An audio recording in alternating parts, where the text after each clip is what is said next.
পরকীয়া একটা এতই খারাপ জিনিস, যে করে সে বুঝে। পরকীয়ার মধ্যে পড়লে তো লাইফটা ধ্বংস হয়ে যায়, তাই না বন্ধুরা? তো পরকীয়া করবো কেন? স্বামী স্ত্রী যখন দুজনের বিয়ে হয় তখন তো অনেক মিল মহাব্বত থাকে, ভালোবাসা থাকে, এগুলা তো মহাব্বত।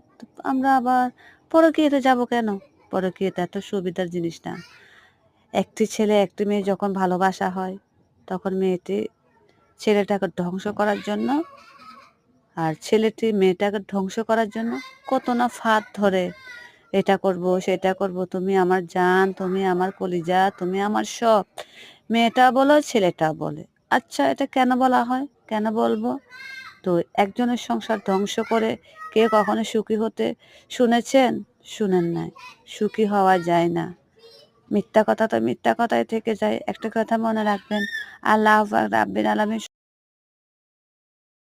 সত্য বলাটাই আমার মনে হয় ভালো। ১০ জন যদি মিথ্যা কথা বলে, সেখানে আল্লাহ পাক সাপোর্ট করে না।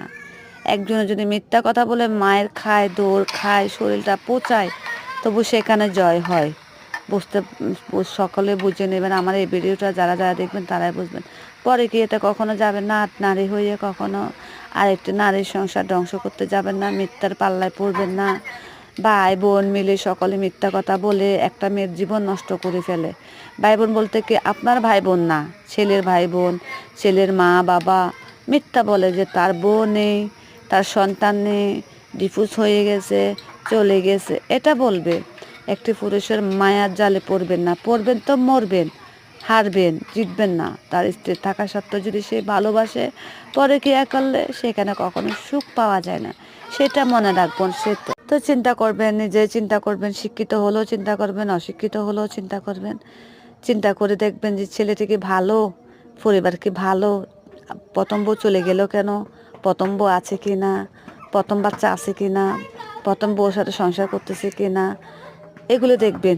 তাহলে আপনি কখনো প্রতারকের হাতে পড়বেন না, না হলে প্রতারকের হাতে পড়ে যাবেন। ভালোবাসবেন না, প্রতারক কখনো ভালোবাসবেন না, যাচাই করে একজন একজনকে ভালোবাসবেন, এটাই নিয়ম।